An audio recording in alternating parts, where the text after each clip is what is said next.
Imagine a night that arrives slowly, with the damp wind carrying the scent of wet earth.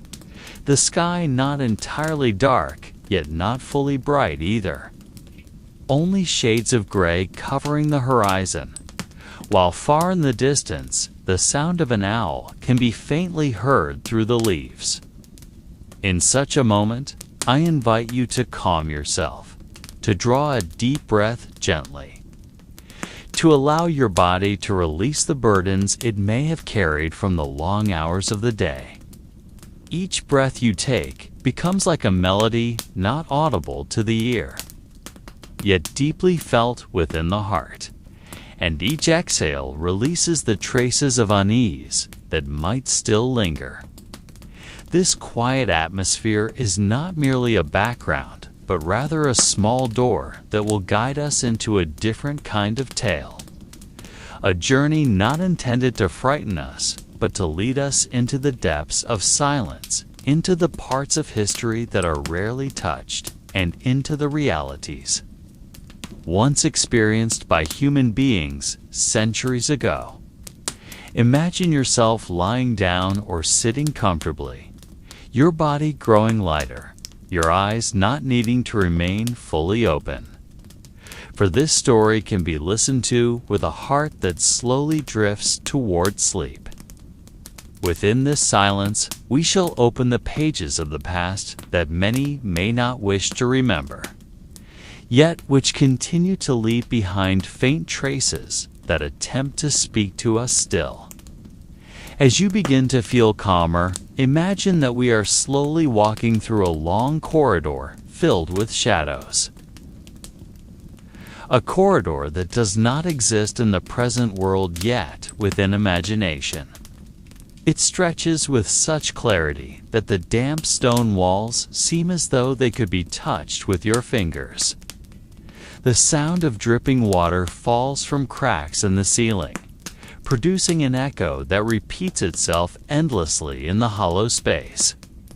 Our steps are light, creating no harsh noise, only a faint scrape, like the whisper of wind brushing across the rough floor covered in centuries of dust.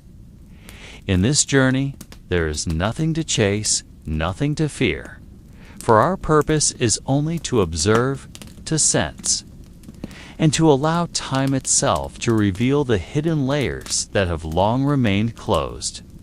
Imagine, too, that each wall we pass carries a story, not merely stones stacked together, but silent witnesses to the lives and suffering of human beings who once moved through this space. In the past, places such as these were not just empty chambers, but prisons that held trapped souls without names, without certainty, and without the promise of freedom. Tonight, we do not come to release them, nor to pass judgment, but rather to listen to the whispers they left behind. Whispers perhaps never meant to be heard, yet still suspended in the air, waiting for someone willing to listen in silence. The longer you imagine, the more it feels that this corridor leads you not only into underground chambers, but into an inner realm filled with quiet and secrecy. The year we imagine is the mid-14th century, a time when Europe was still veiled by a haze of uncertainty and daily life, revolved around suffering that was not always visible on the surface. We are in a town not clearly recorded on any map, yet it could resemble the small towns of Germany or northern France, where castles stood firmly on rocky hills and wooden houses clustered tightly along narrow streets soaked with rain. Beneath the castle, hidden underground, lay chambers seldom touched by light, places where prisoners were kept far from the gaze of the world. No official records remain to tell us how many people were once confined there, nor any list of names preserved for remembrance. Only faint traces remain on the walls and floors, like scratches of fingernails, crude carvings of crosses, or illegible markings perhaps made by trembling hands. The air in those dungeons was always cold, even in summer, and the eternal dampness made every breath heavy, like swallowing a fog that never cleared. If you imagine more deeply, you might hear the clank of heavy iron bolts, the scraping of chains, and perhaps also faint moans rising from the darker corners. Time inside such prisons moved differently, as though day and night were no longer divided by sunlight, but only by the length of silence, occasionally broken by a guard's shout or footsteps above. Meanwhile, the town above continued to pulse with markets, church bells, and children's voices. Yet far below, life was halted, frozen within nameless spaces built to erase the existence of those deemed unworthy. The location of this underground prison was never a destination, but rather a hidden part of medieval architecture deliberately built to protect power and maintain order. If you stood in the castle courtyard at midday, you would see strong stone walls, tall towers overshadowing the small town around them, and the proud banners of the ruler waving in the wind. Yet behind such grandeur, there was a simple iron door tightly sealed, often covered with piles of straw or concealed with wooden planks, so it would not be easily noticed by outsiders. That door opened the way to a steep, damp, winding stone staircase descending into the earth.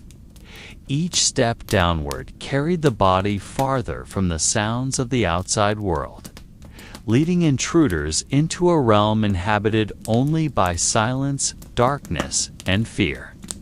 Some steps were worn down by countless feet, each mark recording those who once passed without knowing when or if they would climb again.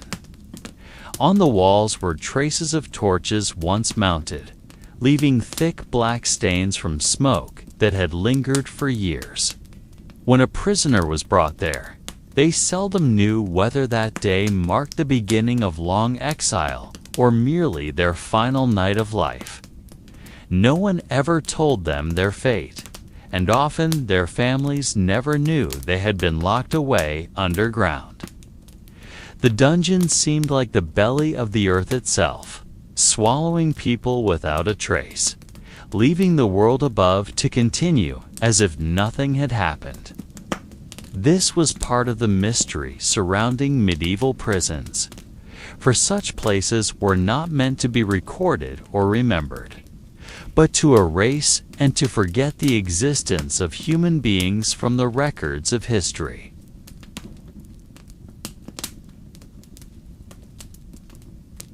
The historical conditions surrounding medieval prisons cannot be separated from the fear that haunted society during that time. The world they knew was filled with endless wars, recurring famine, and diseases that took lives without mercy.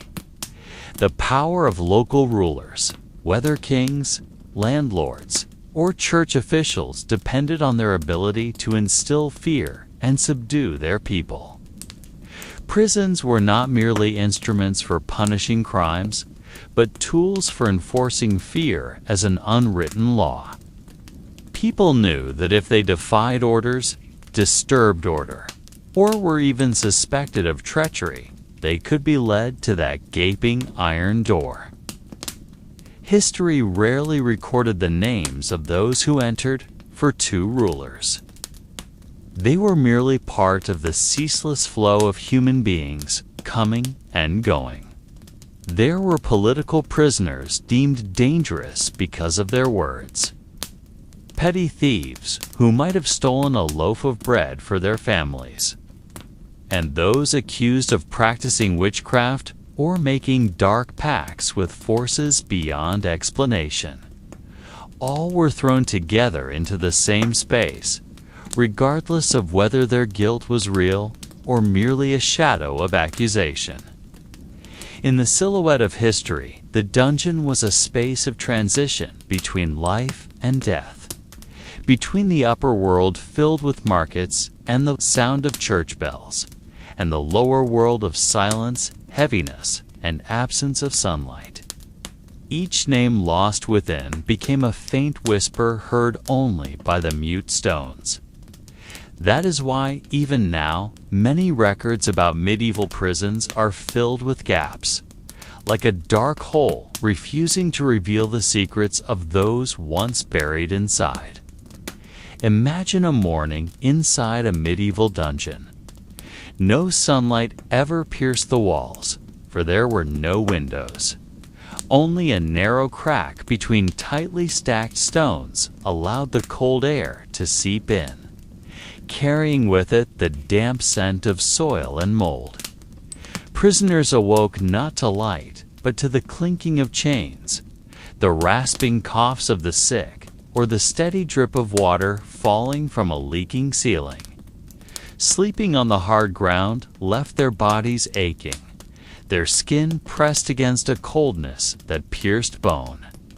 There was never enough dry straw to absorb the dampness, only scraps of worn cloth that had long lost their warmth. In that darkness, human beings became shadows, known only by their voices or footsteps. Prisoners learned to measure time not by the rising or setting of the sun, but by the habits of guards who brought a cup of water or a piece of stale bread, often tossed carelessly onto the filthy floor. Daily life passed slowly, bound to long moments without difference, until the line between day and night dissolved into one. They waited, though they did not know for what. Perhaps release, perhaps death, or perhaps just another day as bleak as the last. In that silence, the outside world felt like a dream slipping farther away, while the world within the dungeon became the only reality that remained. Inside a medieval dungeon, the daily activities of prisoners could hardly be called activities at all, for most of their time was spent sitting, lying down, or staring into an unchanging darkness. Yet within such limitations, their bodies and minds created small habits that served as anchors to keep their sanity from slipping away. There was an old man who, every morning, would run his fingers across the stone wall, counting grooves and cracks as though reading a book with no end. There was also a woman who whispered prayers again and again, believing that every word leaving her lips might shield her from despair. Some prisoners tried to measure time by noticing the rhythm of water dripping from the ceiling, preserving the sound as a simple song within memory. Others played games with pebbles, arranging them into patterns and breaking them apart again, like children in a courtyard, though the courtyard now existed only in imagination. Conversations among prisoners were often reduced to whispers, for louder voices could attract the wrath of the guards. They spoke of memories, of food once tasted, of faces that may have long since disappeared from the world. Some retold stories of their villages, repeating them so often that the stories became lullabies for weary ears. In the dark, voices were the only way to feel present, to feel real. Yet not all prisoners chose to speak. Some preferred silence, groaning only in pain or staring into nothingness, as though their spirits had departed long before death would arrive. In certain corners, sparks of solidarity appeared quietly. A prisoner who still had strength sometimes shared pieces of bread with those who could hardly rise. Others traded part of their water for the chance to listen to a story, for in such conditions, words could be worth more than sustenance. Chains that restricted movement could not always restrain the flicker of humanity that appeared like a fragile light amid heavy darkness. Yet such kindness was not always safe, for guards sometimes saw it as rebellion, and anyone who seemed caring could suffer brutal punishment. Time flowed like liquid, stretching without direction, but the body still demanded movement. Some prisoners strengthened their muscles by pacing back and forth as far as their chains would allow, carving a shallow path in the dirt floor over time. Others sat with knees bent, rocking them slowly, a simple motion to resist the creeping cold. In such monotony, their senses sharpened to the smallest details. The distant creak of an iron door could spread waves of dread, for its opening always meant something, whether food, punishment, or execution. The faint smell of burning torches carried by guards could briefly remind them that the outside world still existed, though only as a shadow. The days passed without names, without calendars, without church bells to be heard. What remained were fading memories, like fragments of a dream slipping away. Those who still remembered the seasons tried to guess time by sensing shifts in temperature. Sharper cold meant winter, heavier warmth meant summer. But often those guesses were never certain. Life inside a dungeon was a life without certainty, as though time itself had frozen, trapping everyone in a space that knew no future. Behind it all, one feeling bound every prisoner together: hunger that never left, thirst that was never quenched, and fear that quietly lingered in every breath. None of them knew when the iron door would open for them, and none knew whether the next step would bring freedom or an unavoidable end. They lived in a long waiting, a silent waiting, a waiting that never gave answers. And there, within the stillness, the mystery of the medieval dungeon remained, like a secret that never wished to be revealed.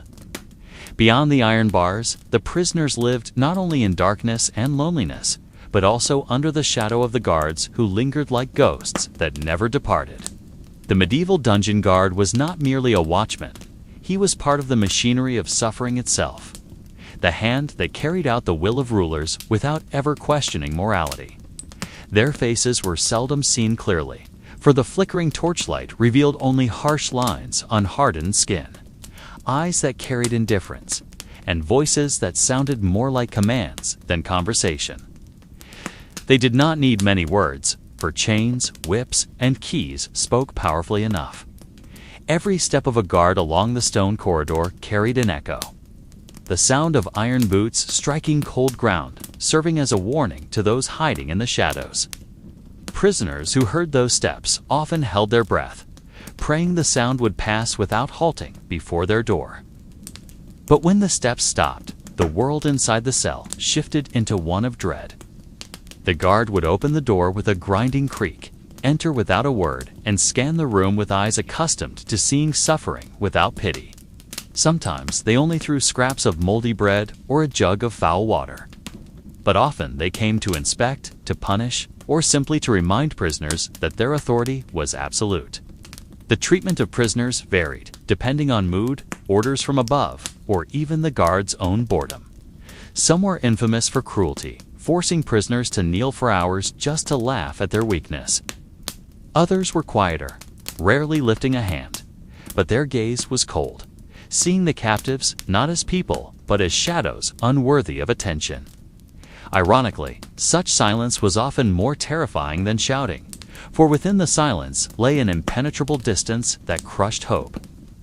Prisoners learned to read subtle signs from their guards. If a hand trembled when delivering food, it might mean an execution had just taken place elsewhere. If the guard's voice was heavier than usual, It might mean anger was brewing and soon to be unleashed. There were no written rules, but survival depended on noticing these details, just as wild animals sense the movements of predators. They knew that one wrong look, one misplaced word, could bring brutal punishment. Punishments varied. Some were beaten with wooden rods until their bodies were covered in bruises. Others were shackled tighter until their skin tore, and some were forced to stand for hours without food or drink. Yet the greatest torment was not physical pain, but the uncertainty that haunted every day. Prisoners never knew when they would be called, never knew whether that day would end in silence or in screams. The guard embodied that uncertainty, a human figure who carried fear into every breath of their lives. And yet, there were strange moments when guards appeared almost human. Some slumped wearily in wooden chairs, sighing about the biting cold. Some drank cheap wine to warm themselves, lowering their heads briefly before resuming their stance. In those fleeting instants, prisoners saw that even those who held the keys to life and death were bound by weakness. But such weakness rarely turned into compassion. More often, it hardened into cruelty, for they had no other way of feeling powerful except by crushing those beneath them. Laughter sometimes echoed beyond the iron doors, mixed with the rattle of chains and cries of pain. It was not laughter of joy, but of unease, as if the suffering of others was the only entertainment against boredom. Prisoners who heard it exchanged glances in the dark, without words, for they knew that here pain was not an accident, but part of routine. They also knew that each night could bring their turn to be the object of mockery. The guards, with all their indifference and brutality, symbolized that the dungeon was not merely a physical space, but a psychological one, where hope was slowly dismantled. Prisoners learned not to expect kindness, for kindness never came from hands holding whips. They only learned to endure, to wait, to stretch moments of silence, as if they were endless trials. And within it all, the greatest mystery remained. A simple question without answer. Why human beings could treat one another with such coldness, without mercy, as if suffering were something ordinary. Night inside a medieval dungeon was a world apart, detached from the rhythm of day and night beyond its stone walls. When the last trace of sunlight vanished, the prison turned into the belly of the earth, lit only by torches that slowly burned down, leaving corners crowded with shadows that shifted like living creatures. Darkness was never truly silent, for there were always faint sounds that rose without explanation.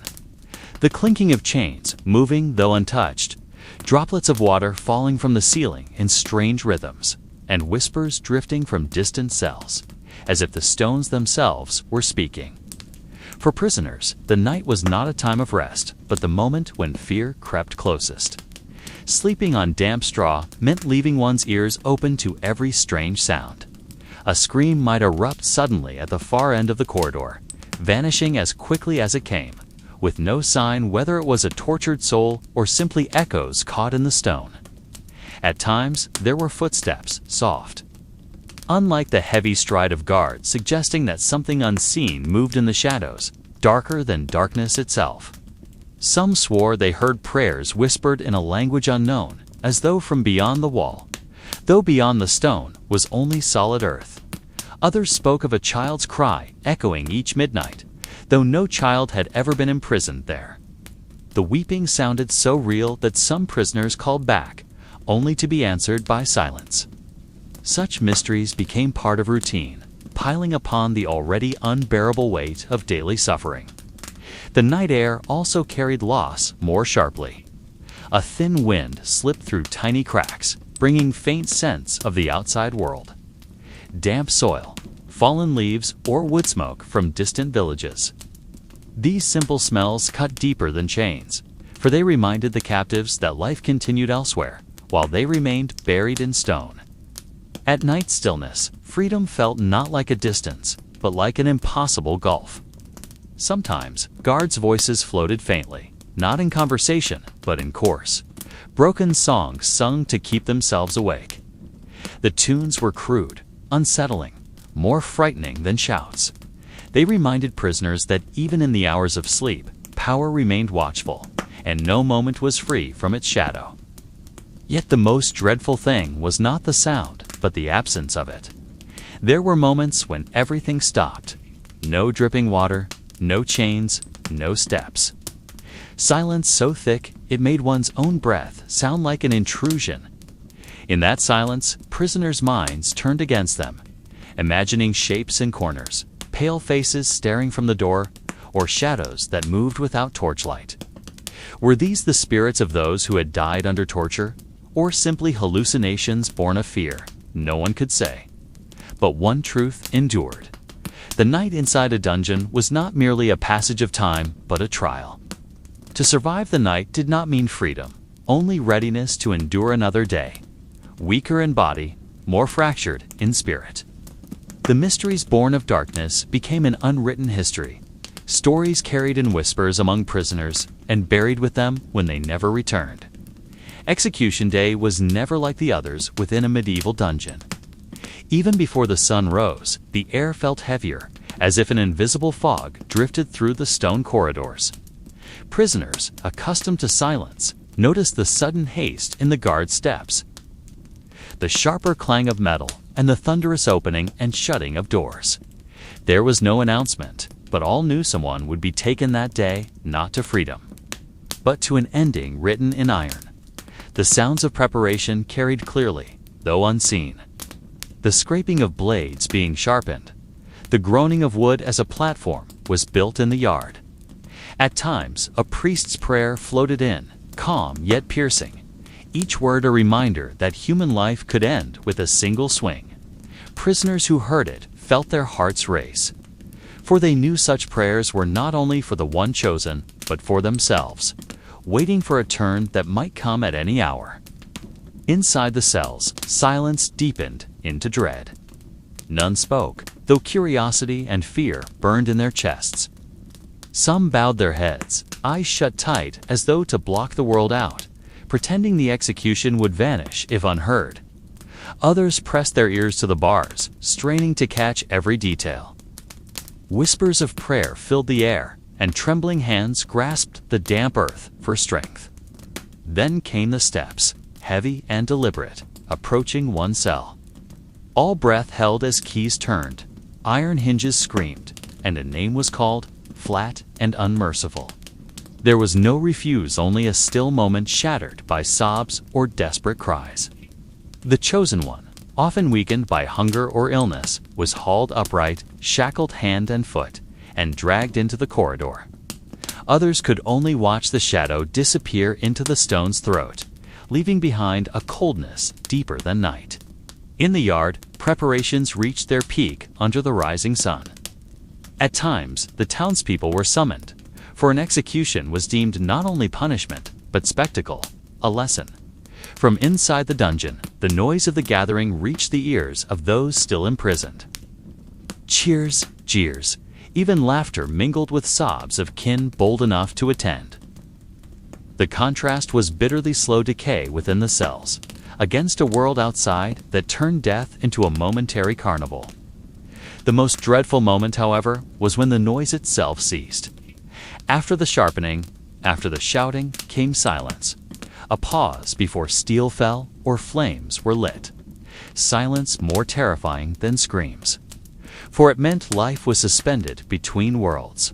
Then, suddenly, sound tore through again, the last cry, the clash of metal or the roar of a crowd. From their cells, prisoners could only imagine the scene, and often the imagination proved darker than truth. Afterward, the dungeon never settled quickly. The absence of the taken lingered like a hollow in the air. An empty patch of straw, a memory of eyes once filled with despair. It was not only a companion lost, but hope diminished, for each execution reminded them of the clock ticking toward their own. That night was always heavier, haunted by nightmares of iron closing upon a life. Execution Day became one of the dungeon's unspoken mysteries. It was not only about death, but about how fear multiplied, seeping into walls, stone, and bars alike. The prisoners knew they were all shadows waiting in turn, and the dungeon itself seemed alive, consuming them one by one. None could say who was next, and that uncertainty made every breath feel like a countdown toward the inevitable. Beyond execution days, life in a medieval dungeon moved with a slower rhythm, though never lighter. In fact, it was within the daily grind that the deepest suffering unfolded, as bodies and minds were forced to decay. Prisoners woke upon cold stone floors, sometimes softened only by rotten straw infested with lice. The air was suffocating damp, foul, and thick with the stench of unwashed sweat. Festering wounds, spoiled scraps, and human waste left to rot in corners. No large windows offered relief, only narrow slits in the wall, often clogged with moisture and grime. Food was not nourishment, but a cruel delay of death. Thin gruel, resembling dirty water with wilted vegetables, bread so hard it could break teeth, and on rare days, a piece of meat already sour with rot. The stronger prisoners devoured it quickly before maggots or rats claimed it. Others resisted, the stench and taste too vile, choosing hunger instead. Hunger became a constant companion, hollowing bodies until once strong men and women were reduced to shadows of themselves. Water was scarcely better. Buckets delivered in the morning were often cloudy, reeking of iron or soil, sometimes floating with dead insects. To drink was to risk sickness. To abstain was to embrace death sooner. Each sip was a gamble, a wager between survival and ruin. Bodies deteriorated swiftly in such misery. A scratch became a festering wound. Fever spread unchecked. Coughing echoed along the corridors, and boils festered into grotesque sores. There was no medicine but prayer, no remedy but rags wrung from filthy puddles. The sick were often abandoned, lying in corners until death relieved them. And when it came, corpses were not always removed quickly.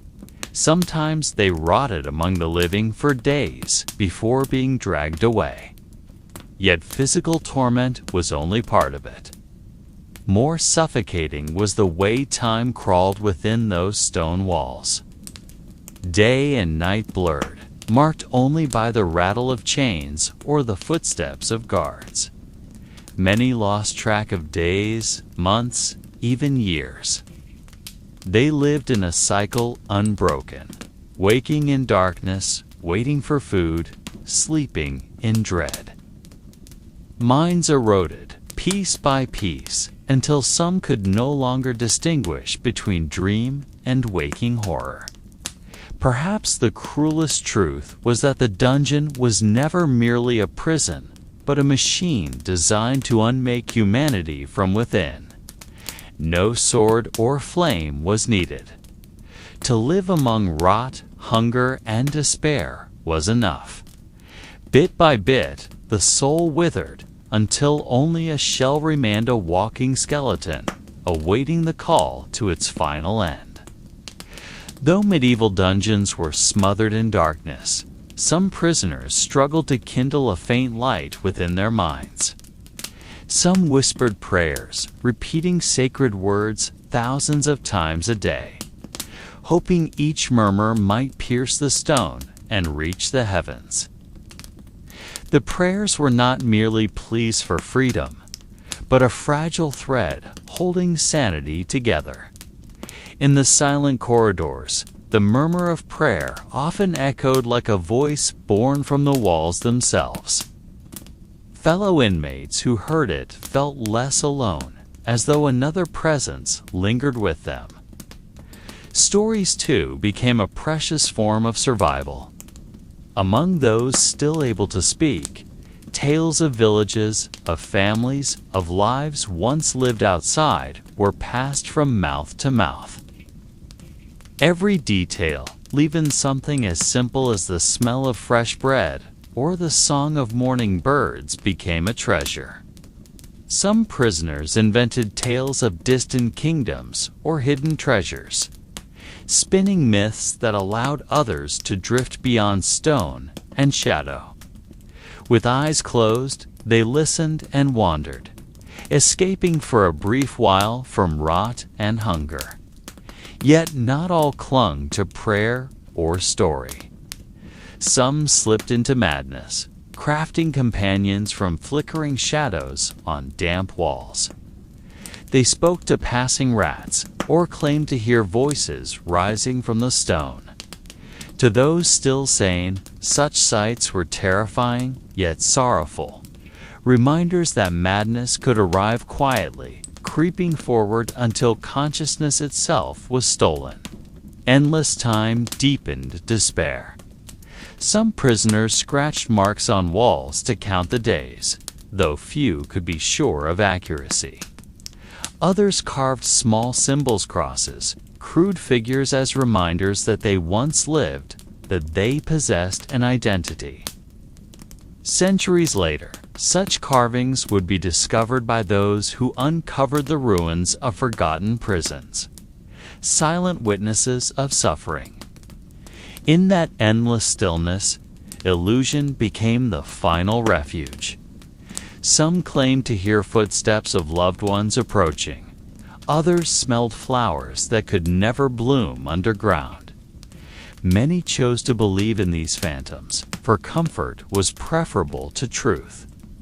In the end, the dungeon was never merely a cage for flesh, but a battlefield where the mind waged war against itself.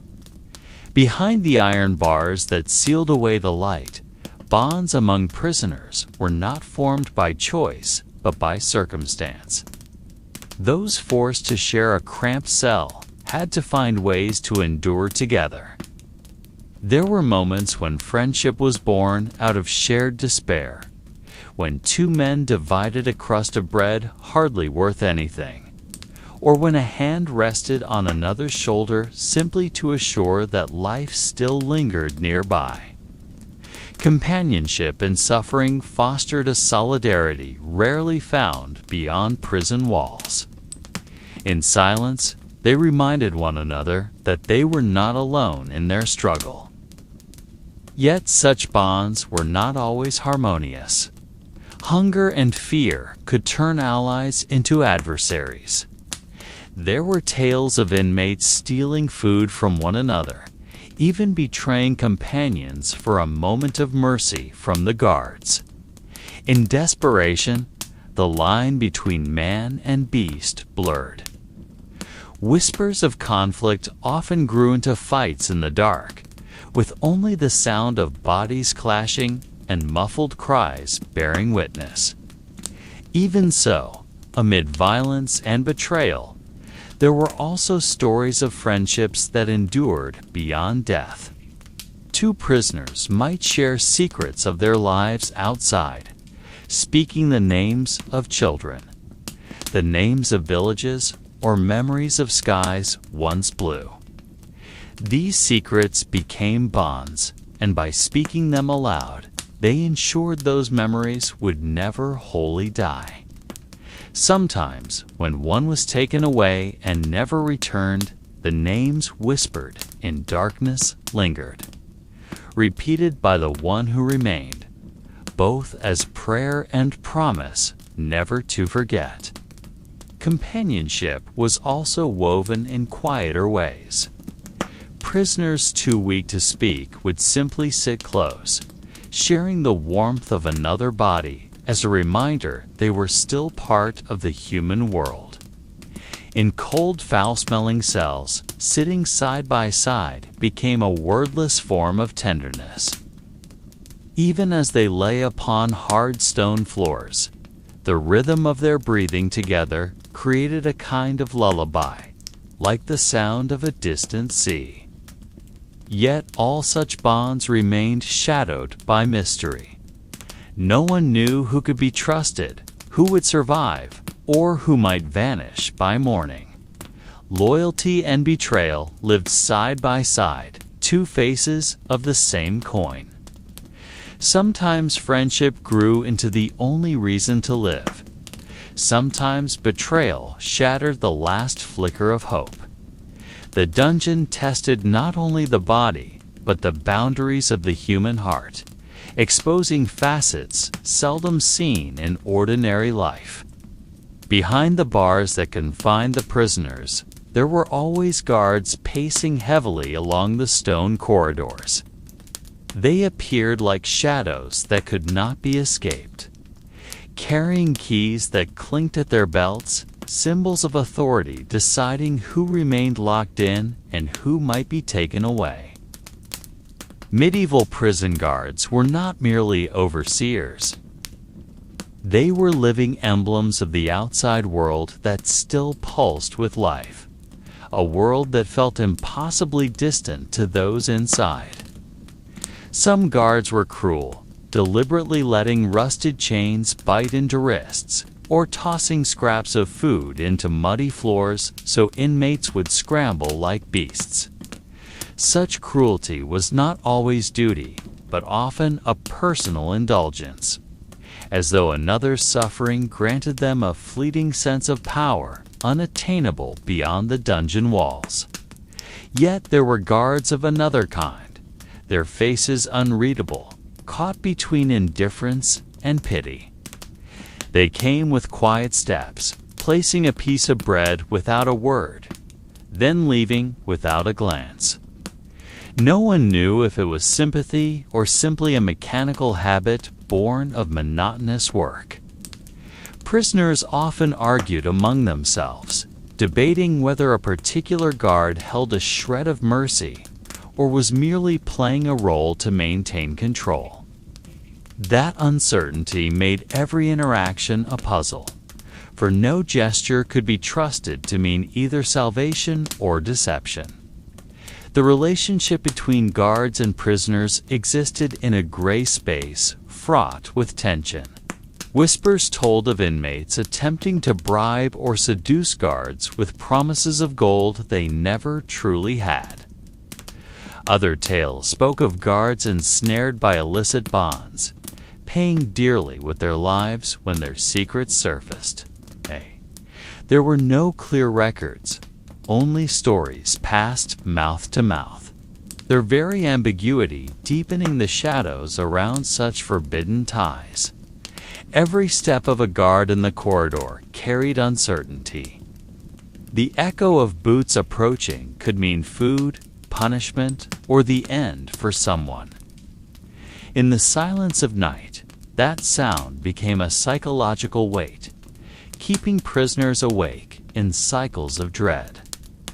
On some nights, a captive could only close his eyes, praying the footsteps would pass his cell without pausing. The presence of guards was itself a paradox. They were ordinary men, yet to prisoners they loomed as extensions of an overwhelming force. They were not kings, yet their decisions could mean life or death. They were not executioners, yet a single signal from them could summon doom. The mystery surrounding the guards rendered the prison an even stranger world, one never fully understood. Prisoners found themselves trapped between the cruelty of cold stone and the colder gaze of their wardens, never knowing which was the greater danger. In every medieval prison, there was almost always a room never spoken of aloud. A chamber whose existence lingered more as whispers among the inmates. It was the torture room, a place rarely seen directly, yet its presence seeped into every corner of the dungeon. No one knew its exact shape, for most prisoners could only guess from the faint sound screams that shattered the silence, then fell abruptly quiet, or the clang of iron, echoing as though from the earth's depths. The room was not constructed through sight, but through imagination fed by fear. Each person envisioned it differently, and that very imagination often proved more terrifying than any possible truth. The chamber was believed to lie far underground, in spaces darker and damper than ordinary cells. Stone steps descended into immeasurable depths, the walls slick with moss, the air heavy with the stench of metal mingled with blood. Inside, tools lay waiting in silence chains dangling from ceilings, wooden chairs strapped with cracked leather, iron rods resting near the hearth. Anywhere else these might be harmless objects, but in that chamber they transformed into emblems of suffering. For no one knew exactly how they would be used or on whom they would fall next. Prisoners who never entered still felt its presence. Each time an inmate was summoned by guards without explanation, the image of the torture room immediately bloomed in their minds.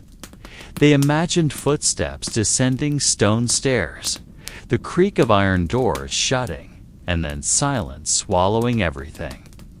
Sometimes prisoners returned visibly altered, their bodies scarred, their faces pale, their eyes emptied.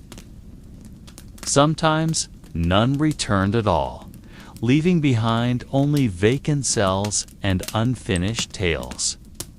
These fragments fueled the aura of the chamber, turning it into a legend that lived endlessly within the thoughts of the confined. What unsettled most was not the screams, but the long silences afterward. That silence stood as a sign that something unspeakable had just occurred, something no words could ever fully describe. Other prisoners could only exchange glances, wondering whether the one dragged below had met their end or returned carrying wounds that would never heal. In this uncertainty, the torture room became more than a physical space, became a symbol of an unsolved darkness, a riddle forever left unanswered. Even the guards rarely spoke of it. Those assigned there seemed harder, their eyes impenetrable, their demeanor cold, as though they had left part of their humanity locked behind those iron doors. No one could tell if they took pleasure in their duties, or if they too were victims of a task that froze their souls. One certainty remained. Whenever the door to the lower chambers opened, a chill of air mixed with iron and burnt flesh drifted upward, filling the corridors with dread. Thus, though most never truly saw the place, everyone within the prison felt surrounded by its existence, as if the chamber were a hidden heart that made the entire dungeon throb with fear. Night in the medieval prison always arrived with a rhythm of its own, as if the cold stone walls had their own way of breathing in the darkness. When the sun set, torchlight became the only illumination, dripping long shadows across the walls before slowly dying under drafts that slipped through narrow cracks. In such moments, sound became the ruler. Every clink of chains, every scurry of rats behind bars, every heavy cough of an inmate echoed 1,000 times louder. But most haunting of all were the screams that erupted suddenly, shattering the silence like a crack splitting glass. Sometimes the cries stretched long, sometimes they were brief, sometimes they ended with a violent thud whose source was never clear. No one knew who was screaming, nor what had befallen them. For the prisoners, those screams were not mere noise, but living shadows within their minds. When their ears caught faint echoes, imagination immediately began to work, conjuring visions of bound limbs, trembling hands. Skin pressed against heated iron.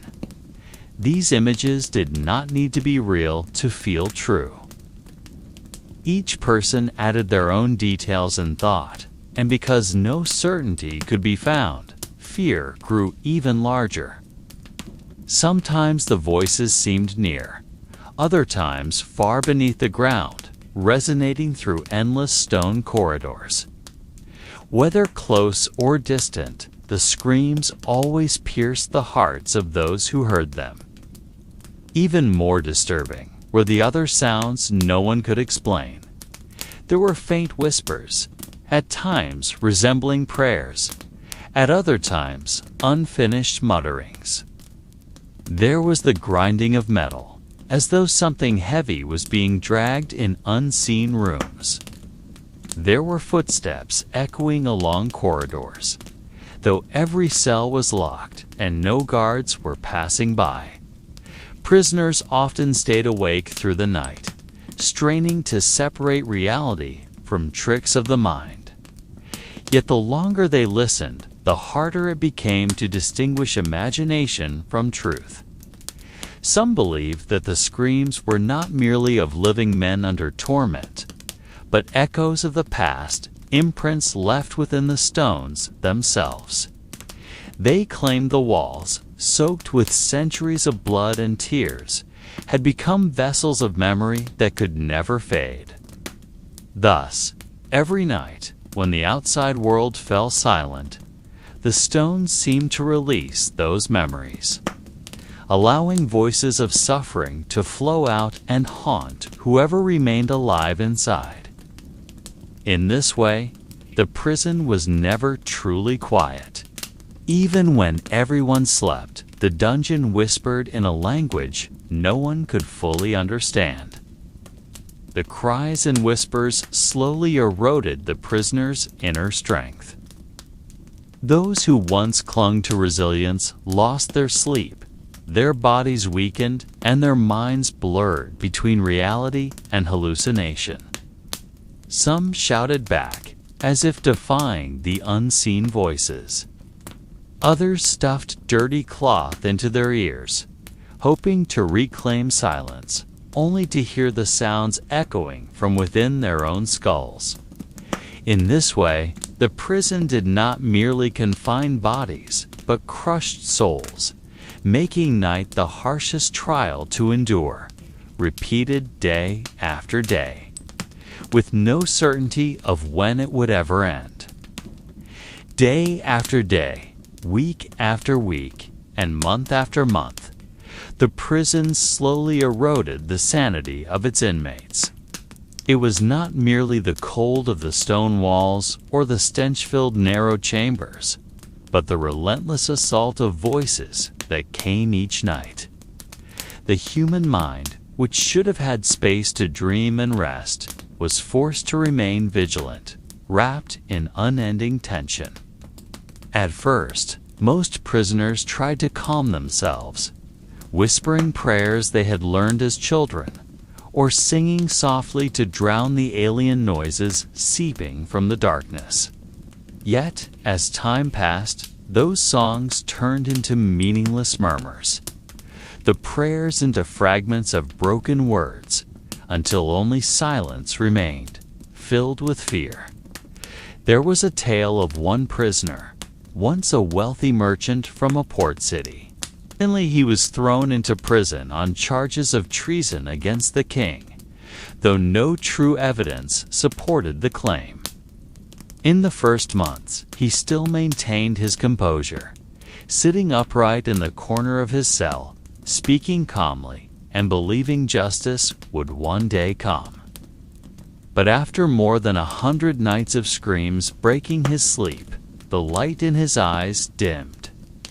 He began speaking to shadows on the wall, as if someone were listening. Sometimes he looked up at the dark ceiling and chuckled, as though hearing a joke that was never told. Slowly, he stopped eating regularly, and his body shrank, leaving bones pressing against pale skin.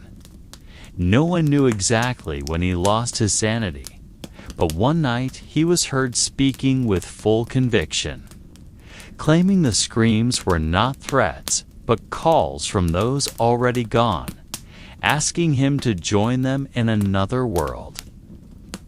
Another prisoner, a poor farmer accused of stealing wheat, experienced something different. He did not speak much, but each night he crawled to the wall and pressed his ear against the stone, listening to the endless whispers. Day by day, he grew convinced that the wall held secrets, and that the whispers were clues leading to something hidden. He began scratching at the stone with his fingernails, carving long marks that tore his skin apart. His wounds festered, his blood dried, yet he continued night after night with an inexplicable determination. One day he whispered that the wall would open if he was patient enough, and behind it there would be a path to freedom. But the wall never cracked, leaving only the scars of his nails and stains of blood as testimony to his madness. The prison guards, though they tried to remain detached, could not entirely escape the influence of the sounds. Some confessed to hearing whispers even while standing in the corridors with torches lit. Others swore. They saw shadows slip quickly past the end of a hall, though no one was there. A few abandoned their posts after weeks of sleepless nights, haunted by screams that seemed to come from places where no one should have been. For many guards, working in the dungeon was no longer a job, but a spiritual trial, slowly shaking their grasp on reality. The long-term effect of all this was a silent destruction. The prison did not only punish the body with chains and hunger, but punished the soul with endless fear. Many prisoners died not from execution or disease, but from losing the will to live. They sank into resignation, accepting the nightly screams as a final lullaby, guiding them toward death. Ironically, amid the torment, some even found a strange comfort, as though the voices had become companions in their loneliness. Thus, the prison was not only a place of punishment, but a silent laboratory testing the limits of the human mind, revealing just how fragile sanity could be when surrounded by mysteries that were never answered. Among all the tales of madness born within the dungeon, one legacy remains visible even centuries later. The scratches, carvings, and strange markings etched into the cell walls. The cold, unyielding stone became the only medium for prisoners to leave behind proof of their existence. With fingernails, with bone, even with scraps of rusted metal found on the floor, they carved markings that are difficult to interpret. Some were simple inscriptions of names, as if to declare that they had once lived. Yet alongside them were baffling symbols, layered circles, overlapping crosses, and repeated drawings of eyeless faces scattered across the walls of various cells. Some historians studying the prison believe these carvings were nothing more than manifestations of madness, reflections of fractured minds with no coherent meaning. But another, more unsettling theory suggests the symbols were a form of communication, either between prisoners or with something unseen. One recurring motif was the spiral, found on multiple walls, as if part of a larger pattern. In certain cases, the spiral narrowed into a tiny central point, as though symbolizing an entryway into another realm. In one particular cell, the spiral had been darkened with reddish-brown stains that, upon modern analysis, were highly likely to be human blood. More disturbing still were the carvings of text written in no known language. Strange letters, part ancient script and part childish scrawl, appeared in several places. No official records explain their meaning. But some scholars argue that prisoners may have heard whispers in a foreign tongue and attempted to copy them onto the stone. Others believe the writings were not human in origin at all, but the result of some external influence, something urging them to record messages they could not fully comprehend. One of the most infamous stories surrounds a cell whose door was kept sealed shut long after the prison was abandoned.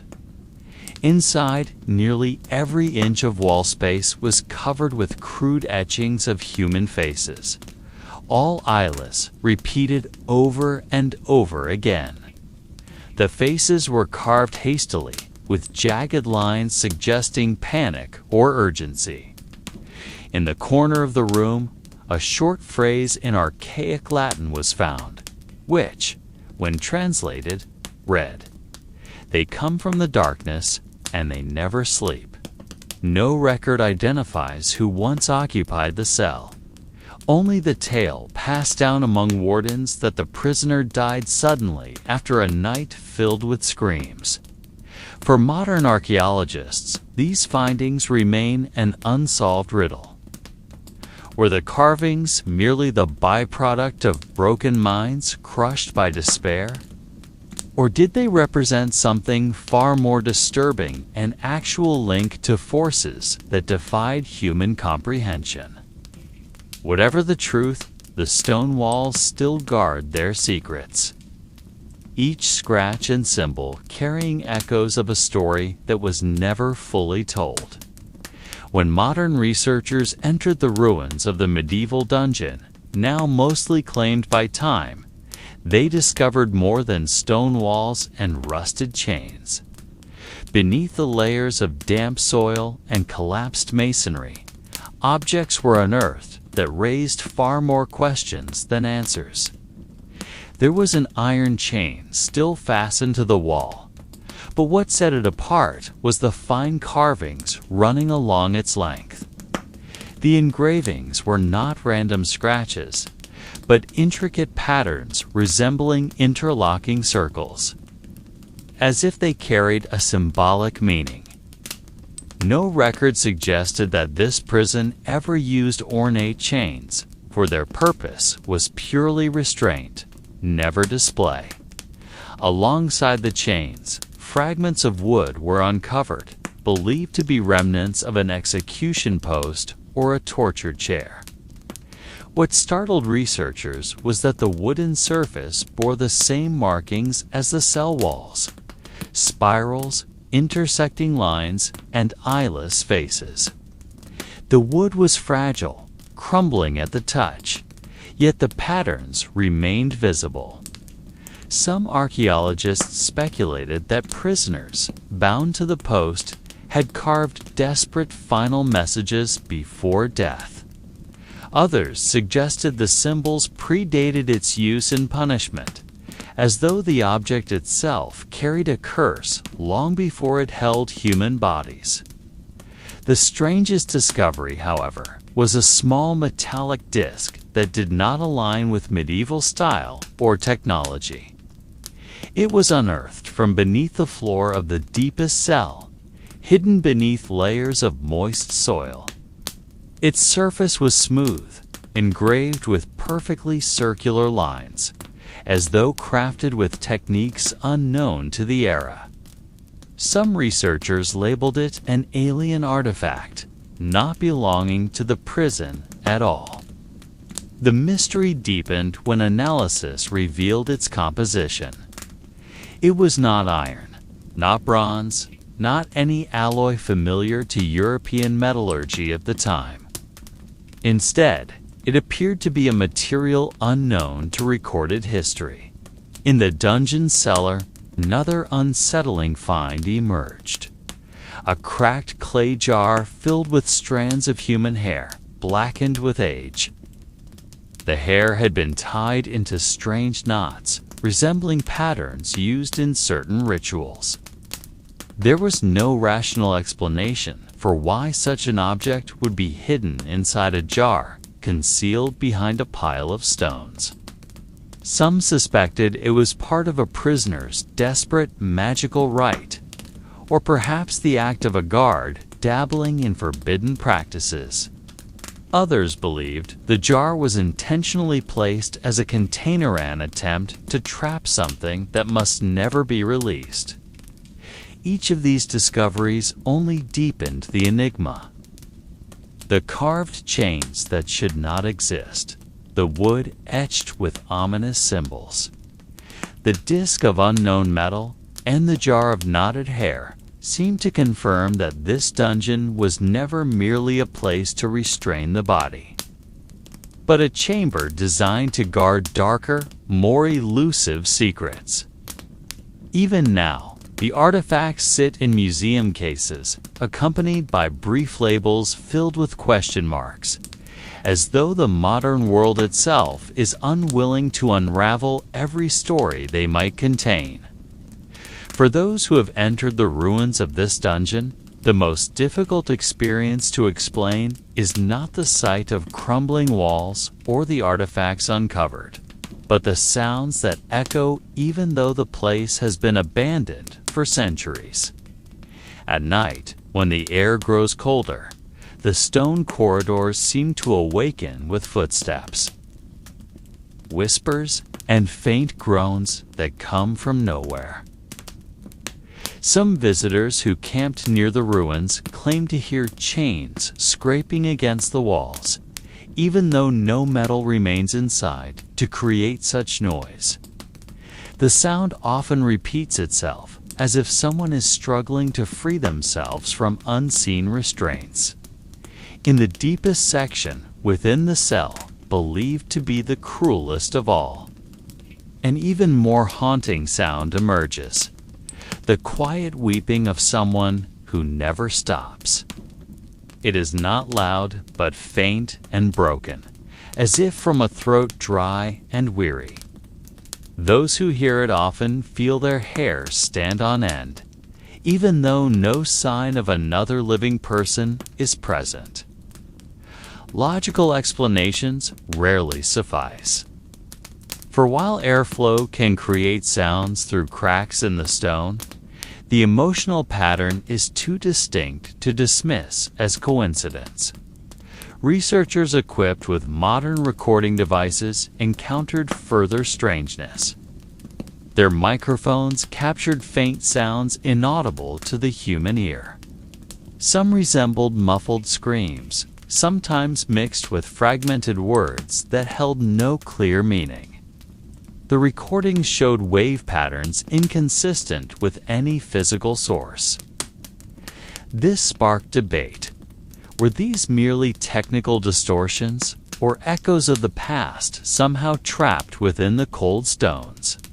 Beyond human voices, some witnesses reported the sound of iron doors creaking open, though those doors had collapsed centuries ago.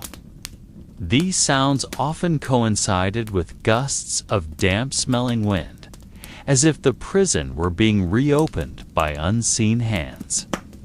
Others described the heavy, deliberate footsteps echoing down the corridors too precise to be mistaken for wind or small animals. Those who heard them frequently felt pursued, yet when they turned, the passage remained empty. To some, these sounds are thought of as emotional imprints, a kind of natural recording left behind by immense suffering, clinging to the stones and the air. To others, they signify that the souls once trapped here have yet to find release. Even now, the mysterious echoes remain an inseparable part of this dungeon's tale, blurring the line between written history and memories that still live among the shadows. Many imagine that prison guards in the Middle Ages were hardened figures, fearless men who simply carried out the orders of their feudal lords or reigning kings. Yet faint records, found in church chronicles and surviving administrative notes, reveal a far more complex reality. the guards did not always feel secure in their authority. For the stone walls they watched over held not only the bodies of prisoners, but also the lingering weight of suffering that clung like an invisible stain. Long nights, filled with silence and whispers, trapped many guards in cycles of inner terror, as heavy as the chains binding the inmates. Some accounts describe guards reluctant to walk alone through the dark corridors. One story tells of a guard who refused his night watch, claiming that every time he passed through, he heard footsteps following closely behind. When he turned, the corridor was empty, but the sound ceased, only to resume again when he began to walk. Branded a coward, he was replaced, though those who took his place reported the same experience. Beyond footsteps, there were also tales of shadow-like figures without form. Guards often saw flickers of dim light, like a small flame moving in the corner of a cell where no torch burned. These flashes were sometimes accompanied by a pungent scent, reminiscent of burning hair, convincing them that the spirits of those who had died cruelly still lingered. New guards frequently fell ill within weeks, as though their bodies rejected the oppressive atmosphere of the prison. Some left behind personal notes, scribbled hastily in margins of documents. Words such as, "I feel the corridor is watching me," or "Every night I hear someone call my name." These fragments may seem trivial, but gathered together, they reveal that guards too lived under constant dread. Even though their role was to ensure prisoners never escaped. The irony is striking. Those meant to be free were themselves imprisoned, trapped in cages of fear invisible to the eye. There were even stories of recurring nightmares. Guards dreamt of being locked inside cells, bound in chains, and hearing keys thrown into a well. When they awoke, their bodies felt heavy, as though they had truly endured the torment.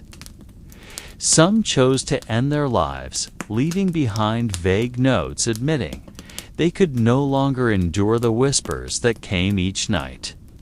This suggests that the dungeon not only imprisoned the guilty, but also wounded the souls of its keepers, turning the place into one where suffering made no distinction between the watched and the watchers. Within medieval prisons, it was not only people who carried dark histories, but also the objects left behind. Rusted chains, iron keys, wooden bowls, even ragged cloth once worn by inmates, became silent witnesses to centuries of suffering. Yet there was a belief that these objects never truly died. They absorbed pain, fear, and despair, only to release them upon anyone daring enough to touch them.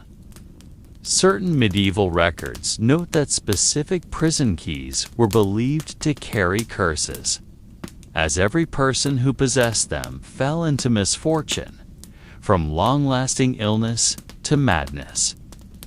One of the most famous tales comes from a ruined monastery where a large black iron key was discovered. The monks who found it stored it in a chamber, but soon after, one by one, they fell ill without clear cause. Some claimed to hear weeping in their sleep, while others saw ghostly hands reaching from the darkness. Eventually, the key was buried deep in the earth with prayers of exorcism, though no one truly knows if the prayers worked. Chains and shackles carried similar burdens. There is a tale of a pair of shackles displayed in a city hall as proof of justice served. Yet workers nearby began complaining of headaches, ringing in their ears, and recurring nightmares. The shackles were moved to the basement. but the strange afflictions continued until the objects disappeared entirely, as if someone erased their existence. No official record states where they went. Only whispers that they ended up in the hands of a collector who has never been seen again. Even simple wooden bowls were not free from grim associations. These were once used to deliver food to prisoners, but historians handling them during research reported a pungent scent of blood, impossible to wash away. Some felt their hands tremble uncontrollably, as if they were reliving the starvation endured by those who once touched the bowl. More chilling still were scraps of cloth or garments once belonging to prisoners. A researcher once found a torn piece of fabric believed to have belonged to a woman condemned without trial. When touched, he felt a cold that pierced his bones, and that night dreamt of a damp cell filled with endless sobbing until dawn. The cloth later vanished from archives, and no one knows who last possessed it. These stories show how ordinary objects could transform into vessels of suffering. They were no longer lifeless artifacts, but symbols carrying new layers of fear. People of the time believed the only way to end their evil influence was to destroy or burn them. Yet others feared that burning would release trapped spirits, spreading curses further. Thus, the common solution was to hide them. Bury them deep, as if concealment alone could erase the pain. But what was hidden was only the place, never the presence. Voices without clear sources were always part of the mystery of medieval prisons. Many accounts describe how inmates heard faint crying at night, even when no one else was in their cell. The cries seemed distant, then suddenly close at their ear, like someone whispering in the darkness. Guards on patrol also often claimed to hear footsteps following them. Yet when they turned, the corridor was empty, lit only by the flickering torchlight. Some guards refused to walk alone, convinced that something was always walking right behind them. The sound of clinking chains was one of the most frequently told phenomena. Sometimes it echoed from inside empty cells, as though someone were struggling, tugging at their shackles in despair. When the doors were opened, the cells were silent, with nothing but damp stone walls staring back. There were also reports of iron doors creaking open, even though the keys still hung at the guards' belts. Such incidents happened so often that many believed the sounds were not mere echoes, but trapped memories replaying endlessly within the walls.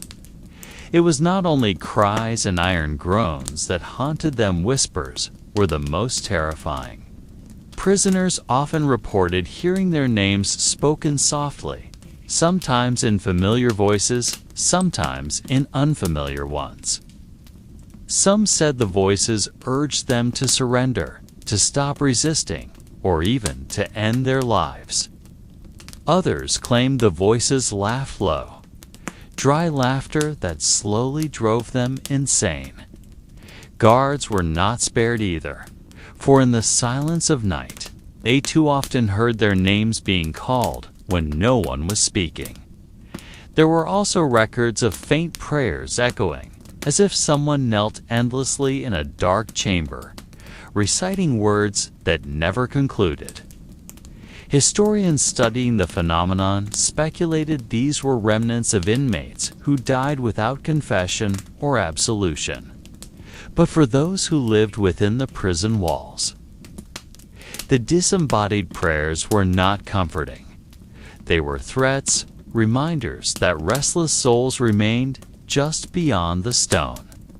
The most unsettling moments came when the voices defied all logic.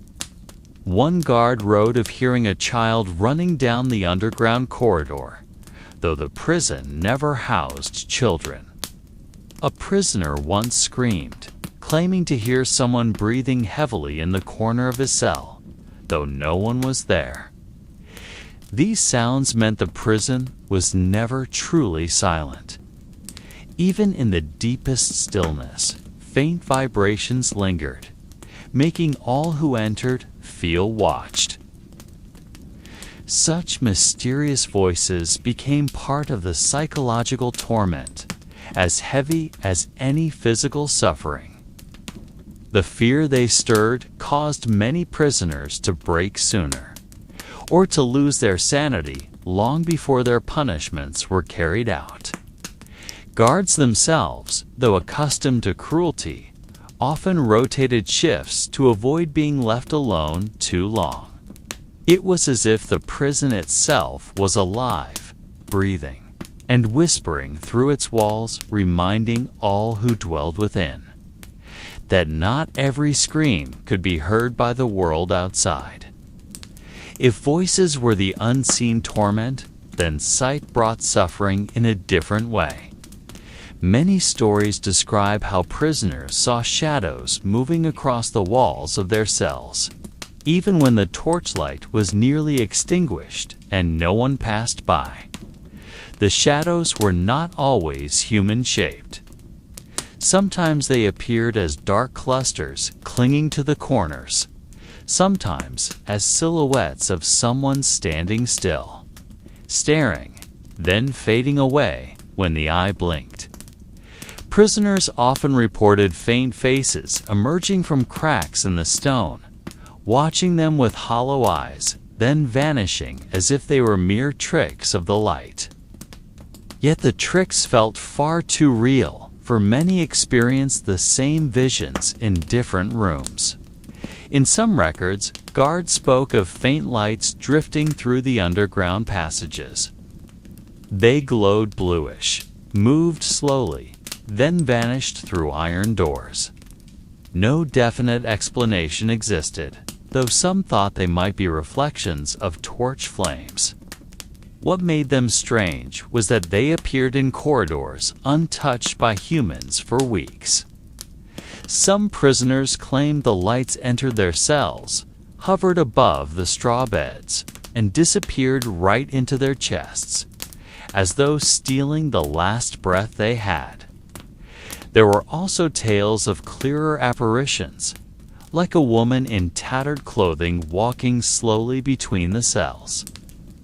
Her hair was long, her face hidden by shadow, and her steps made no sound. Those who saw her often felt their bodies grow cold, as if blood stopped flowing. Guards who tried to follow her claimed that whenever they neared, she dissolved into mist. No one knew who the woman was, whether she had once been an inmate or whether she was only an illusion born from suffering stretched too long. Apart from this mysterious woman, there was another apparition that chilled spines: the faceless figure. Prisoners said they saw it sitting in the corner of their cells, its body merging with the darkness, only the outline of its shoulders visible. When looked at longer, its face appeared flat, without eyes, mouth, or nose. Some said it only sat still, while others swore it crawled slowly toward them, making them scream in terror. Strangely, the screams were not always heard by the guards, as though their voices were trapped within the stone cells. Another phenomenon was the strange shifting of perception that could never be confirmed as real or imagined. Some prisoners reported their rooms changing shape. The walls that were once close now seemed to recede, or the low ceilings suddenly stretched higher, unreachable. Others saw the straw on the floor turning into countless small hands reaching out, trying to drag their legs into the ground. When they closed their eyes, everything returned to normal, but the fear lingered, unshakable. These visual experiences deepened the unthinkable psychological torment. Sleep became impossible. For each time the eyelids shut, there was always the chance of seeing an intruder when they opened again. Prisoners could never be sure if they still belonged to the real world, or if they had already slipped into another realm unseen. The prison, with its shadows, lights, and fleeting faces, turned into a stage where the line between reality and nightmare was no longer clear. Beyond sound and sight, there was another form of torment, subtler yet equally disturbing. Smell, taste, and bodily sensations often arose without explanation, haunting the prisoners as though the dungeon was not merely a structure of stone, but a living entity exhaling the scent of death. The stench of rotting flesh frequently filled the rooms, even when no food, carcass, or corpse was anywhere nearby. The odor would appear suddenly, stabbing into the nostrils, and vanish just as abruptly after a few minutes. Prisoners who experienced it often coughed or vomited, despite their bodies being long accustomed to damp and filth. Stranger still, the stench seemed to choose its victims. Sometimes only one prisoner smelled it, while others in the same cell noticed nothing, as if the odor singled out one soul to torment. Others reported strange tastes lingering in their mouths, sometimes salty like blood, sometimes bitter like rusted iron, and occasionally a suffocating sweetness like spoiled honey. These tastes appeared, though they had eaten nothing, even while lying motionless in the dark. Some believed it came from the damp walls of the prison, seeping invisible substances into their bodies. Yet for many, these tastes were omens. The taste of blood meant death was near. The taste of iron foretold torture, and the sweetness suggested a deceptive ending, as if a final comfort before plunging into deeper suffering. The bodily sensations were no less terrifying. Some felt invisible hands tickling their legs, fingers crawling upward along their spines. Others felt their necks pressed, as though someone was slowly choking them, yet no one was there. Prisoners often woke, gasping, drenched in sweat, after feeling a crushing weight on their chests, certain that something unseen had been sitting upon them. Another common phenomenon was sudden shifts between burning heat and freezing cold. One moment, a prisoner's skin felt scalded, as if doused in boiling water. Then the next moment, they shivered as though hurled into ice. No medical explanation existed in those days. Even guards who sometimes experienced the same sensations admitted they could not explain why the body reacted so violently within those walls. What terrified the prisoners most were the purposeful touches. Some felt cold hands gripping their wrists as they slept, waking them with screams. Others felt their hair being tugged, though no one stood nearby. A few even felt fingers creeping along their ribs, leaving behind hours of lingering pain. No wounds were visible, yet the suffering was real, weakening their already frail bodies. Smell, taste, and touch often converged, forming an agony that blurred the line between life and death. The dungeon seemed to test not only the body, but the soul. No one could say whether these were hallucinations from stress or true manifestations of something beyond explanation. In the end, these experiences left scars deeper than chains or whips. 4 wounds of the flesh could heal, but the memory of an unseen hand choking the throat, or the taste of blood that never faded from the tongue, would remain until their final breath.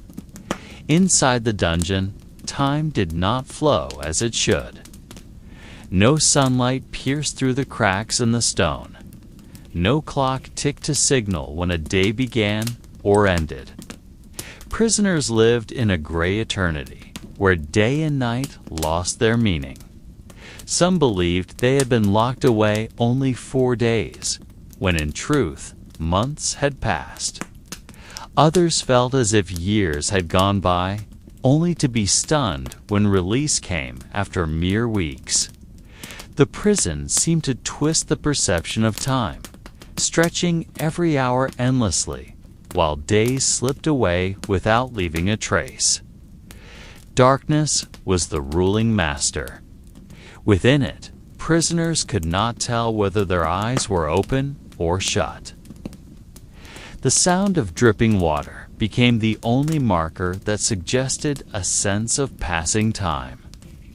Each drop fell like a sluggish second, echoing against the floor with a bewildering resonance. Some prisoners counted those drops in an attempt to preserve their sanity, creating imaginary clocks inside their minds. Yet the rhythm was never reliable. Sometimes it quickened, sometimes it slowed, sometimes it stopped altogether. When that rhythm failed, their fragile grasp on time collapsed, and once again the world dissolved into formless fog. In such conditions, sleep lost all meaning. The body might drift into slumber from exhaustion, yet without sunlight, they could not know if they had slept an hour or a whole day. Some awoke convinced they had only napped briefly, yet their trembling limbs and aching bones betrayed the truth that much more time had passed. Others dreamed deeply, rising from long sleep only to find nothing had changed around them. Doubt crept in. Were they truly asleep, or trapped within an endless waking dream? Some even lost count of their own age. Hair grew long, beards thickened, nails hardened, yet none of these provided certainty of time's passage. One man entered with a strong body and still felt young, even as his bones weakened and his face wrinkled. Another felt ancient, only to see in a broken mirror that his face remained youthful, his eyes still bright. Time in the dungeon became a riddle no one could solve. More chilling still were whispers of folded time. Some prisoners swore they heard the ticking of a clock deep within the walls, though no clock existed there. The ticking would last for a moment, then vanish, leaving them confused. Were they hearing the future or the past? Others felt as though they had already lived through certain moments countless times, a never-ending déjà vu.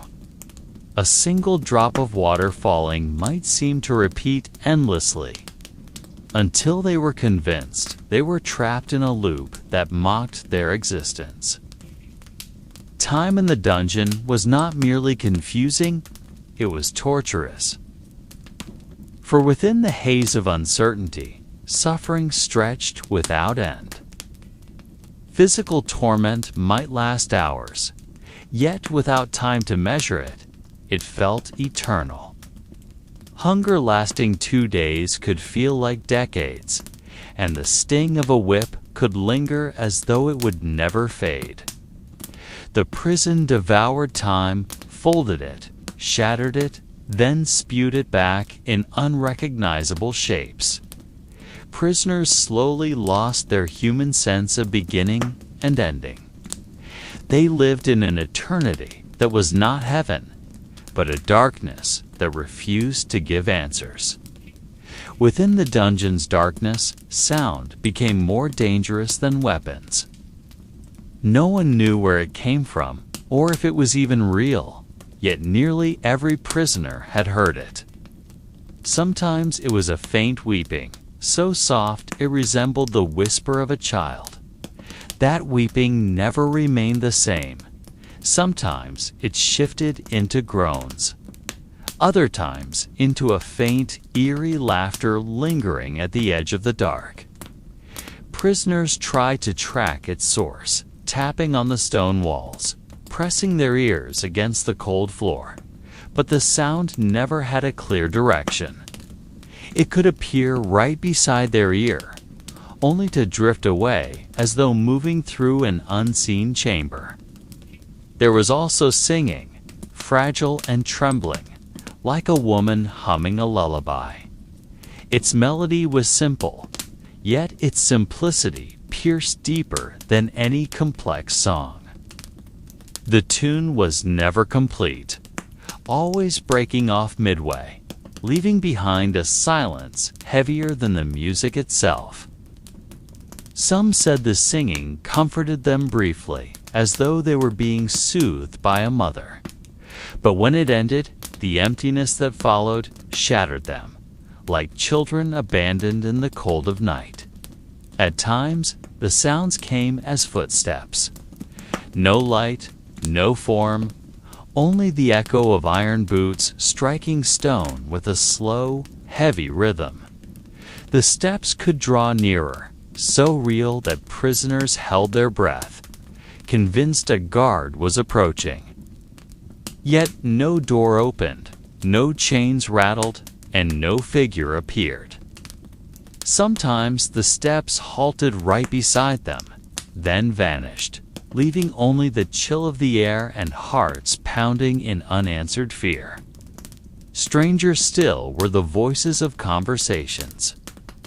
2 or 3 people speaking in tongues, sometimes recognizable, sometimes utterly foreign. Some heard prayers in Latin, hushed and reverent, as though a monk prayed within a chapel. Others heard shouts in distant languages, words perhaps belonging to captives brought from faraway lands.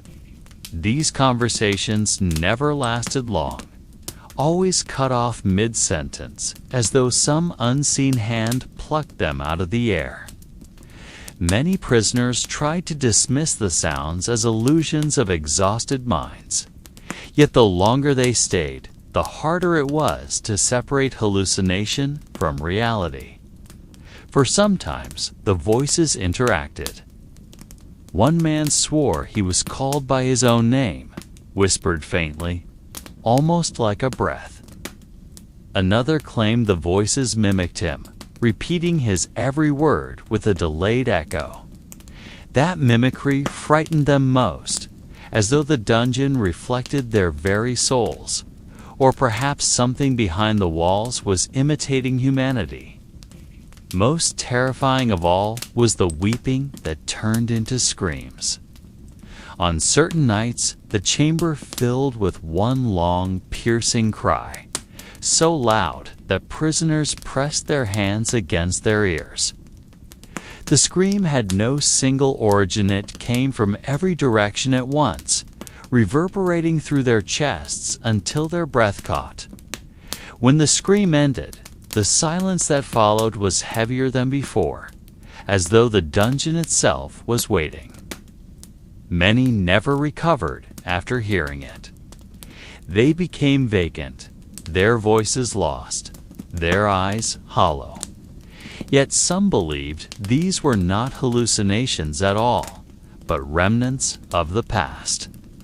They claimed the dungeon preserved every suffering ever endured within its walls, and the whispers, songs, and cries were echoes of souls that never left. The weeping belonged to children once imprisoned unjustly. The lullaby came from a mother who lost everything. The footsteps were of guards long dead, still patrolling their domain. The foreign conversations were of prisoners of war dragged far from home. The dungeon, they said, did not only confine flesh, it imprisoned voices too, allowing them to echo through eternity. If sounds made the prisoners tremble, then smells stripped away their sanity. A medieval dungeon was not merely dark and narrow. It was a suffocating chamber of air that never moved. The damp stone walls trapped every odor of suffering, holding it for centuries. The moment one stepped inside, the air pressed against their lungs, not just foul, but heavy with something that felt older than air itself.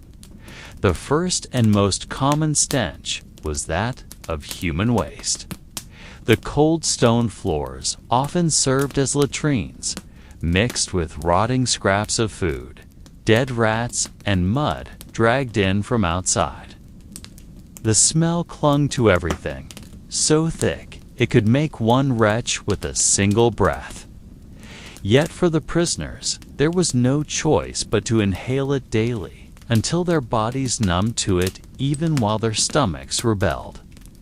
Then came the smell of blood, blood seeping into stone, dripping in corners, or dried on iron chains.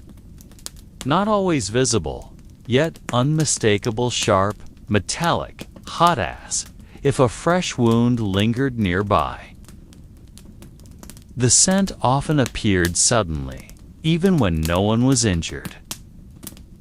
Prisoners believed it was a reminder, a trace of every torment ever suffered within the dungeon.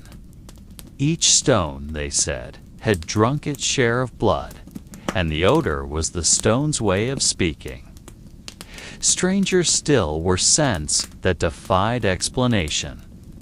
Some nights, the dungeon filled with the fragrance of incense, sweet and calming, as if a holy mass were taking place nearby. The scent would appear suddenly, drift for minutes, then vanish. Some claimed it gave them peace, though the peace only deepened their dread because no incense ever burned there. At other times, the air thickened with the acrid stench of burning flesh. No flame, no torch, yet the dungeon reeked as if bodies were consumed by fire. Prisoners would gag and cover their noses, convinced it was an echo of execution's heretics, traitors, or accused witches, consumed in the flames of justice long past. There was also the smell of wet earth mixed with wilted flowers, the scent of a graveyard. When it came, the air grew colder, and many felt as if they stood among graves. Some swore the scent carried with it a shadow dark, still, like a headstone manifesting in the corner. The odor often left men in tears without knowing why, as though their bodies recognized death before their minds did. And then there was the unnameable stench. Not filth, not blood, not rot something alien. Unlike anything of this world, it would bring nausea, dizziness, and terrible dreams. Many came to believe it was a sign of presence, a spirit, a demon, or perhaps the dungeon itself exhaling. Over time, the prisoners no longer merely smelled these odors, they absorbed them.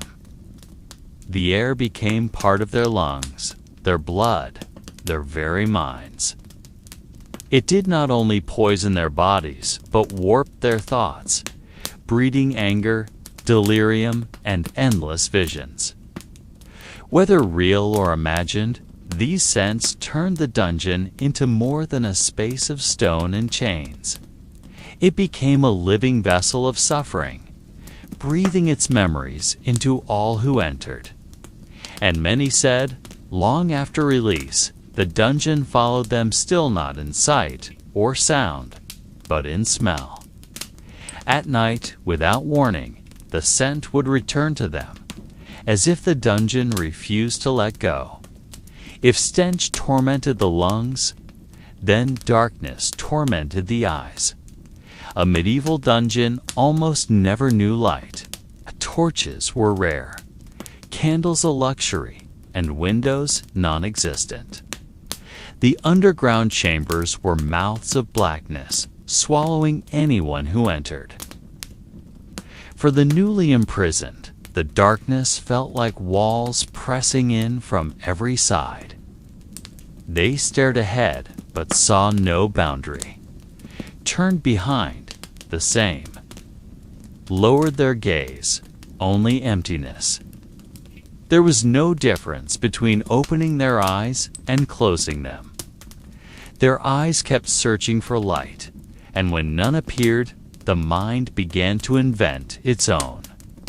At first, the illusions were simple, like faint flashes of light dancing at the edge of sight.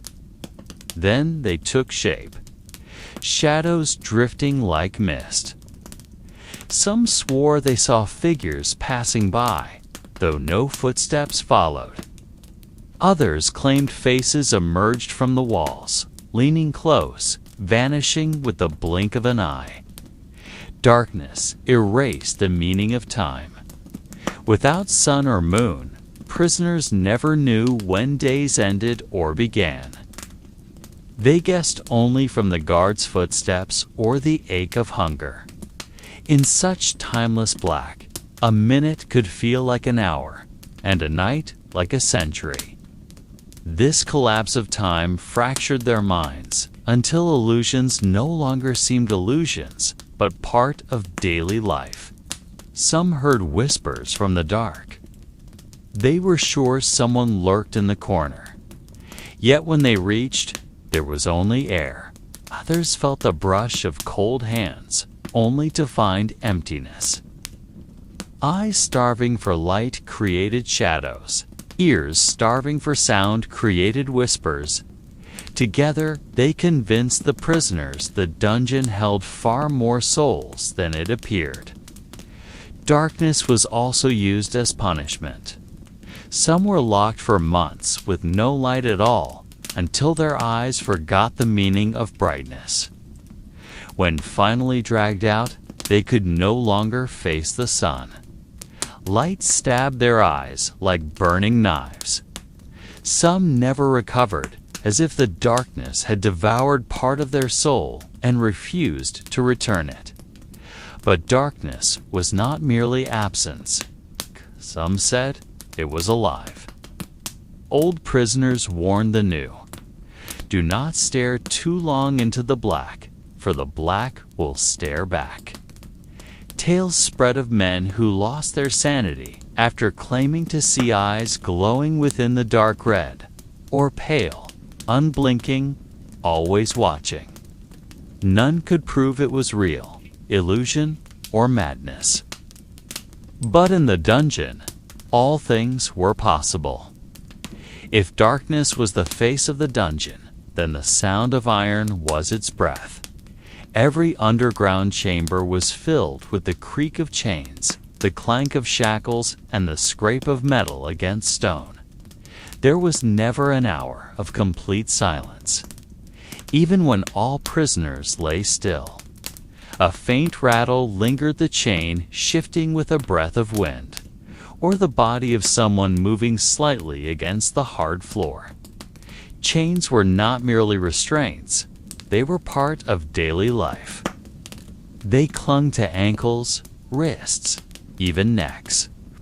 Skin pinched beneath the metal slowly decayed, leaving wounds that never healed. Some prisoners scratched at them with filthy nails, hoping to ease the sting, but instead worsened the infection. Blood mixed with rust until the chains seemed fused with their flesh. The sound of iron had its own rhythm. There was the heavy knock of massive shackles, the light clink of long chains dragging across stone. Each prisoner had his own song, shaped by the way his body moved. Together, they formed a strange chorus of music of iron that echoed endlessly. Those who listened long enough felt the sound burrow into their ears, following them even into dreams. There were tales of chains moving by themselves.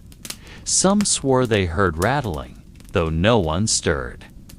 Shackles shifted as if tugged by invisible hands. Guards dismissed such claims as madness born of long confinement. Yet when the sound came from several corners at once, even the guards hesitated to enter without a blazing torch. Iron carried its own smell, rust mixed with sweat and blood, filling the air with a sharp, metallic odor. For some, it was the stench of suffering. For others, it became simply part of the air they breathed each day. Like damp walls, the smell of metal was an eternal companion, inescapable. Chains created their own rhythm of time. Prisoners did not measure days by the sun, but by the clashing of metal. Some said the heavy rattling meant the day was about to end, for prisoners grew restless before night. Others believed sudden bursts of clanking signaled the arrival of a new soul thrown into the pit. Such beliefs were not born of reason, but of the desperate need to attach meaning to endless blackness. The shackles also shaped a strange bond between man and dungeon. Old prisoners often claimed chains were no longer lifeless objects, but extensions of their own bodies. They could distinguish the sound of their own shackles from those of others, as if each restraint carried its own unique note. When a prisoner died, the abandoned chain sounded different, emptier, hollower, as though the iron itself mourned along with the stone walls. A small legend circulated among the imprisoned. The clatter of chains was the language of lost souls. Each rattle was a message unfinished, a complaint unspoken, a prayer unanswered.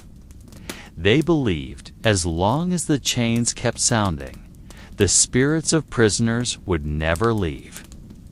Thus, even when one longed to cover his ears, the iron song remained, clinging to the air, refusing to vanish. As time passed, the dungeon seemed less like a building and more like a living creature with secrets of its own. It was not only chains and the smell of metal that shaped its presence, but something subtler, harder to define. Prisoners often claimed the stone walls could hold whispers. When someone spoke softly in a dark corner, their voice never vanished completely. It lingered, trapped within the cracks, and then returned hours later, faint yet clear, as if the words themselves refused to be forgotten. There were certain nights when whispers came without origin. No prisoner was speaking, no guard was passing by, and yet a low murmur would drift from beyond the walls. Sometimes it was a prayer, sometimes a moan, sometimes a fragment of a sentence that ended too soon. Those who heard it rarely dared to repeat it, for there was a belief that if one echoed the words, the spirit of an old prisoner would cling to them, sitting silently at their side, unseen but felt. Some tales claim the dungeon was built upon ground once used for mass burials. Layers of bones beneath the foundations, nameless and abandoned, now holding up the stone. If that was true, it would not be strange that the place pulsed with restless echoes of the dead. New prisoners, unaccustomed to the place, often felt something brush against their legs at night. A cold touch, like a hand without flesh, grazing their ankles as though fastening invisible chains. Old guards spoke of hidden corridors behind the walls, passages through which voices traveled. They swore they heard footsteps in those passages, though no doors led there. The corridors, they said, were never built for escape, but for sound. Cries, weeping, prayers all were funneled into the void, so they would not overwhelm the main chambers. Yet instead of dispersing, the sounds gathered there, layer upon layer, until they returned as endless whispers with no source. Some prisoners grew used to them. They treated the whispers as ordinary as the chill of the stone floor, or the scent of rust on chains. Others, however, saw them as signs of a deeper realm within the dungeon, a place where memory, suffering, and fury blended together into something formless yet alive. Darkness, stench, and sound alone could drive a man into madness. But the deeper mystery was the feeling that the prison was never empty, not even in the stillness of sleep. Eyes seemed to be watching, ears always listening, mouths always whispering, though no face could be seen. For those who survived long enough, the feeling ceased to be frightening. It became simply reality. The dungeon was not only a place for men to be confined, it was a place where the past itself lingered, refusing to die. There were moments when the torches hanging on the dungeon walls no longer behaved as they should. The flames, instead of flickering softly, grew stiff and unmoving, as though afraid to dance.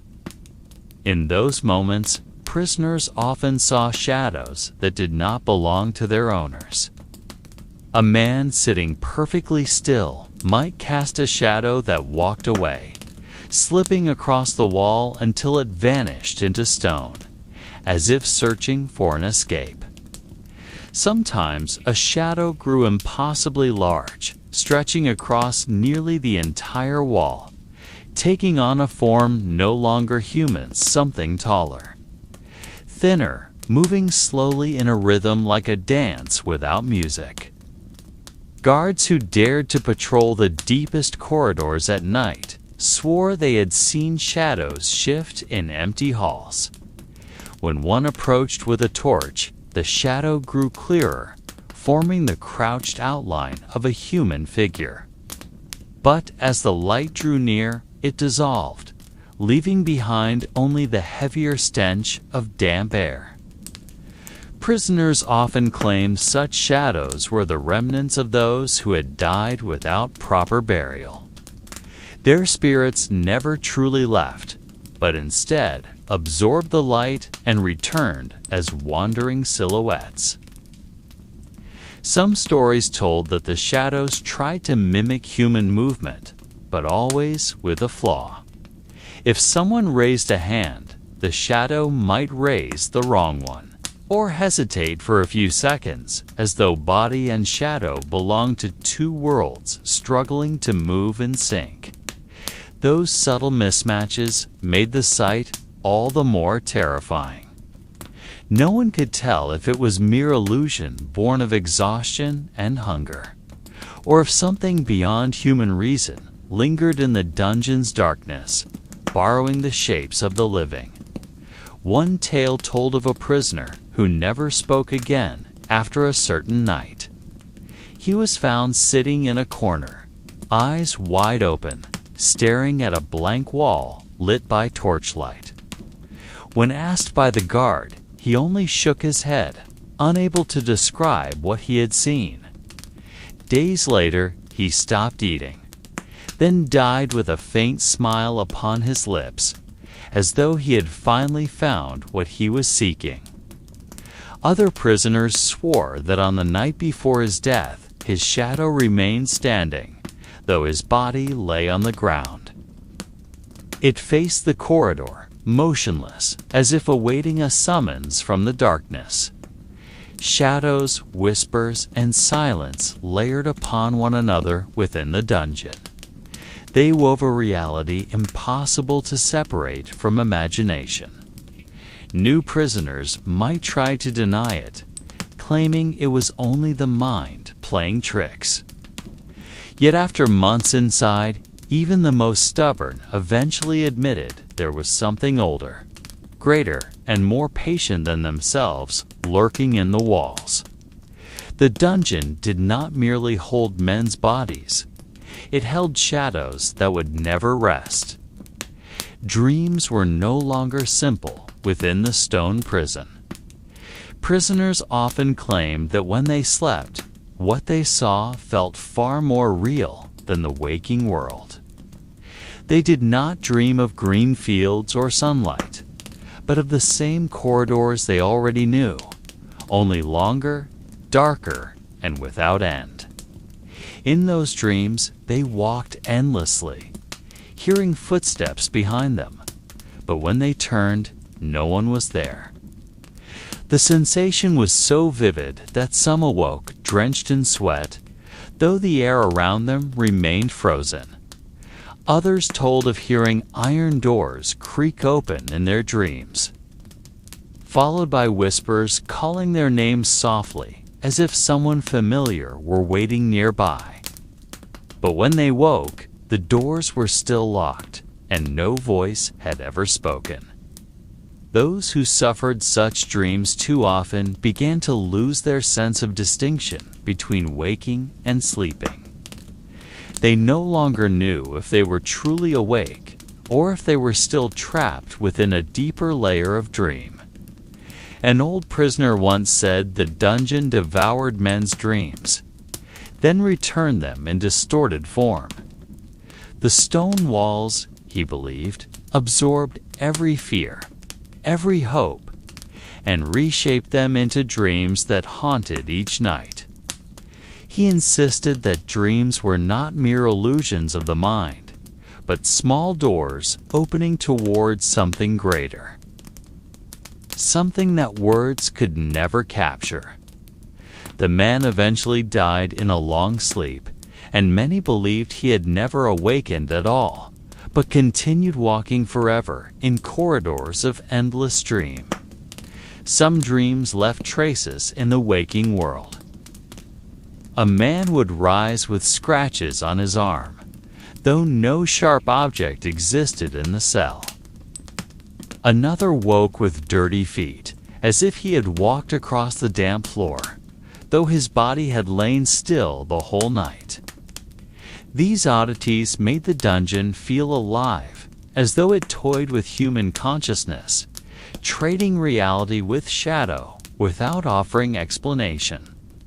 In the long silence, dreams became both comfort and torment. Some prisoners waited for sleep, hoping for a brief escape from the cold walls, while others dreaded slumber, fearing that dreams would carry them to a place they could never leave. Among whispers, shadows, and uncertain visions, the boundary between life and death, truth and illusion, grew ever thinner within the dungeon's darkness. Among the prisoners, there was a belief that every object within the dungeon carried an unseen memory, as if each one retained traces of those who had once touched it. The iron chains hanging from the walls, for example, were not merely restraints, but seemed to absorb the pain and screams of those who had been bound. On certain nights, the chains would rattle faintly on their own, producing a soft metallic chime, though no wind stirred and no hand touched them. That small sound was enough to wake those attempting to sleep, their eyes fixed warily on the source of the noise. None dared to approach, for they believed the chains could channel old suffering into the body of anyone who came too close. The wooden batons, once used by guards, were no less unsettling. Some claimed that when the batons were left leaning in the corner, they still quivered faintly, as if recalling the blows they had once delivered. A few swore they saw dark stains at the tip, though when inspected again, the wood appeared clean. It was as if the batons revealed bloody memories only to certain eyes, then erased them so others could not see. Another object that inspired dread was the small metal bowl from which food was served. Its surface was rusted and carried the sharp smell of iron. Yet some prisoners said that when they stared too long into it, their reflections changed. At times they saw their own faces aged, at times broken or even replaced by strangers staring back with hollow eyes. No one could say whether it was an illusion born of hunger and fatigue, or whether the bowl truly held hidden messages. Even the thin straw mats used for bedding were not free of strange tales. On certain nights, the straw seemed to hiss faintly, like the whisper of small serpents moving through the dry stalks. Prisoners lying upon it often woke, trembling, feeling as though their bodies had been surrounded by something alive. Yet when they rose and shook the straw aside, nothing remained but dust and broken fibers drifting in the air. Still, the fear left behind never faded. The dungeon was like a museum filled with simple objects, each carrying layers of memory that could not be explained. These objects were not silent, but whispered now and then through sound. Shadow, or subtle tremor, perceivable only by those forced to live in the dark. In the end, prisoners came to believe that it was not men who awaited death in the dungeon, but the dungeon itself that watched, recorded, and replayed suffering in ways both subtle and undeniable. The longer one remained within the dungeon, the clearer the feeling grew that it was not merely stone and iron.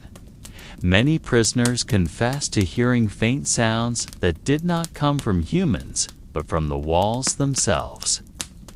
These were not mere echoes of footsteps or dripping water, but something more deliberate, like the long, slow rhythm of breathing. At times, the walls trembled in a cadence resembling a heartbeat, making the damp floor quiver lightly beneath their feet. No one could explain this phenomenon with certainty, yet the belief slowly grew that the dungeon itself possessed a kind of life, not in any form human minds could understand. Prisoners began to notice how the air shifted without cause. On certain nights, the cold became so sharp that their breath rose in thick fog, even though summer burned outside. On other nights, a stifling heat filled the chamber as if their skin was being scorched, though no torch or fire had been lit. It was as though the dungeon adjusted its own moods, channeling anger, sorrow, or silence through unpredictable changes in temperature. Those inside began to whisper one word, never aloud but only to themselves, that the prison had will. That will was not always revealed in obvious ways. Sometimes it appeared in the subtle shadow gliding down a corridor without any torch to cast it, or in a faint whisper heard only when all else was quiet. Sometimes it showed itself through the iron doors that swung open on their own, not to grant freedom, but only to slam shut with greater force, as if to assert dominion over every body trapped within. No one dared to resist, for the harder one fought, the heavier the invisible weight the dungeon seemed to place upon them. Even the guards who came and went felt its presence, though they rarely admitted it. Some fell ill after days of watch, their faces pale and their eyes empty, never to return again. Others claimed to hear their names called from the far end of a corridor when they were alone, though every prisoner was still locked tight behind bars.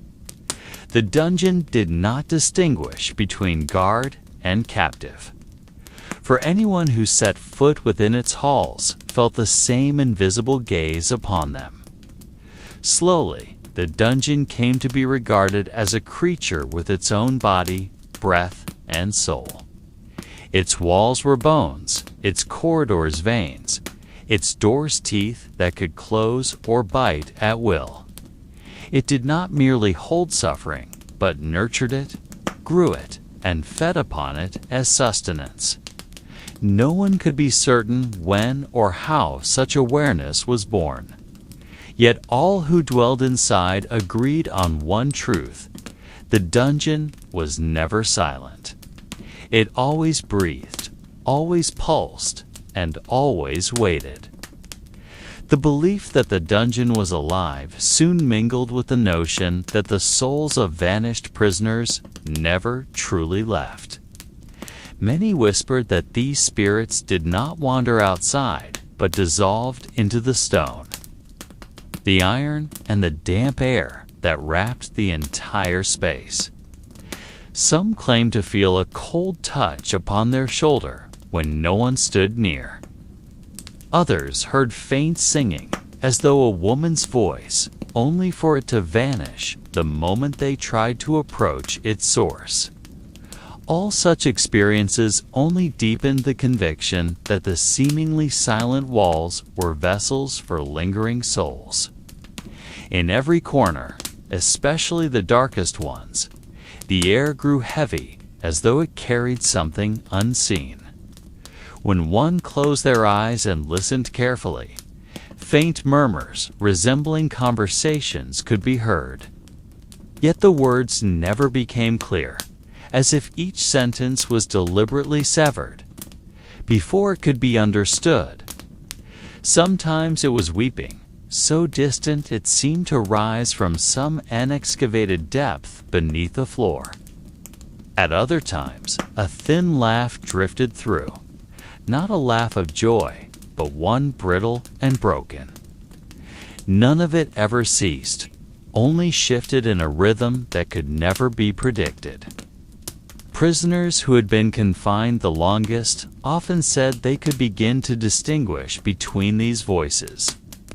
There was one that always lingered near a rusted iron door, another that only spoke when someone slept. They believed the spirits had bound themselves to particular places, making corners of the dungeon their new homes. One man swore he had seen the figure of a child at the end of the corridor, standing silent with hollow eyes, then vanishing when he approached.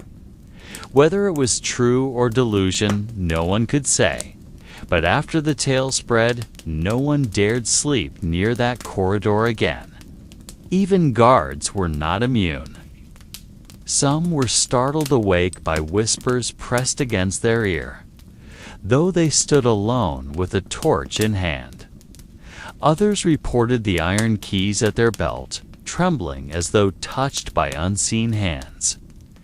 Over time, rumor grew that the spirits were no longer merely trapped, but had become part of the structure itself, and that each death within its walls only added to the prison's strength. At last the dungeon came to be seen not only as a place that held bodies, but also a grave for restless souls. Every scream, every drop of blood, every unanswered prayer seemed to fuse into the walls and form a collective spirit inseparable from stone and iron. Those who dwelled inside felt not merely watched, but a company door perhaps confined alongside by countless unseen presences. The dungeon was never thought of as empty, for its silence was always filled with a presence that was never visible, yet always felt. As time went on, the notion of the dungeon as merely a structure vanished, replaced by the belief that it was a living being, an entity that needed neither flesh nor blood to endure. The building itself was thought to be the body, while the trapped souls within were its pulse, the rhythm that allowed it to breathe. Those who lingered too long inside often reported that the floor seemed to throb faintly, like skin stretched over something alive beneath. Sometimes the stones grew warm, sometimes cold as ice, as though they were responding to the emotions of those who walked upon them. No one dared decide whether this was illusion or proof that the dungeon absorbed every feeling brought into it. Villagers nearby called it the prison that never slept, a place where time halted and shadows grew longer than the bodies that cast them. Some claimed that if one stared too long at certain walls, faint faces would form in the cracks and stains. Features like eyes and mouths emerging from the damp stone. These faces were never the same, always shifting as though the wall were a mirror for the trapped souls. Those who looked away did so quickly, for the longer they stared, the stronger the sense that the faces were staring back with hollow eyes. Stories spread that the dungeon chose its next victims. It was said that anyone who dreamed of a dark corridor reeking of iron would be summoned by the prison, either in waking life or in dreams that had no end. Those who dreamed such things often fell ill soon after. Their bodies weakened as though something was slowly draining them. Others swore they heard footsteps pacing outside their bedroom door at night, though the door was locked tight. Each tale only deepened the belief that the dungeon was not merely a place of death, but a place ever seeking new life to imprison. The dungeon, in many minds, was never satisfied. It was like an invisible mouth, swallowing souls without ever releasing them again. No one knew how many it had consumed. 4 official records were lost, destroyed, or deliberately erased. Yet whispers of those who never returned from its depths lingered, passed from one generation to the next. In time, people came to believe the dungeon would endure as long as fear endured. For fear itself was the nourishment that kept it alive. Thus the dungeon became not only a remnant of the medieval world, but also a legend unbroken by time. Every stone, every patch of rust, and every breath of damp air bore silent witness to an endless hunger. Whoever stepped inside, whether prisoner, guard, or curious wanderer, carried the risk of becoming part of its eternal silence.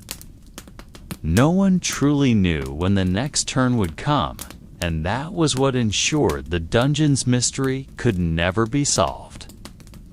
And so, the forgotten dungeon remains, waiting without haste. Night after night, it is wrapped in mist and silence, broken only by the flight of nocturnal birds. No one truly knows how long it will endure, or whether one day it will collapse, swallowed by the earth that slowly closes around it. Yet even if its stones crumble, many believe that its whispers and shadows will never fade. For the place is not merely stone, but a vessel holding fear, sorrow, and secrets that were never revealed. If you were to walk past it at dusk, you might see only cracked walls and a rusted iron door hanging weakly. Yet beyond that lies another layer unseen by the eye. There is a silence too deep.